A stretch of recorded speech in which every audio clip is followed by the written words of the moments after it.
So this is why we say the first step, just be honest. You come forth and you say, you know what?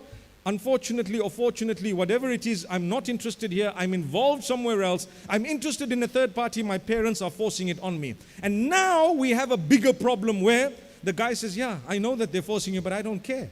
I don't mind. It's fine. What are you talking about? I've come across such cases, whether it's for immigration purposes, whatever other purpose it is. Wallahi, this is criminal behavior. This is absolutely unacceptable. It is against the basic rights of a child to choose the spouse. It's a basic right. You're never allowed to impose a decision of who to marry as a parent. That's not a right that Allah has given you. The child has a right to refuse and to reject and to say, no, I'm not interested, and so on. You have to open your ears. You have to listen attentively. What do they want? What are they seeking? So that's step number one. The introductions used to be made. I think they are still made in a lot of communities. An introduction is made. If you don't get along, perhaps the first person introduced to you, you're allowed to meet them. And the meeting is not just a little tray that you pick up and you pass from one corner of the room to the other, and they're supposed to size you up in that moment and then say, or That's not how it works.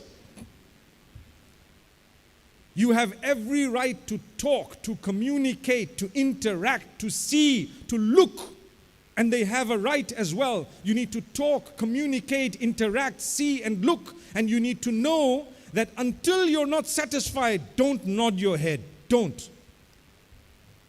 And many of us sometimes we say, and I'm going to say this because it is definitely something that is affecting a lot of us. Sometimes you have a good child, really good, mashallah. And they say, Dad, you know, I want to please you. I'll do whatever you say. So Dad says, right, marry there. And you say, okay.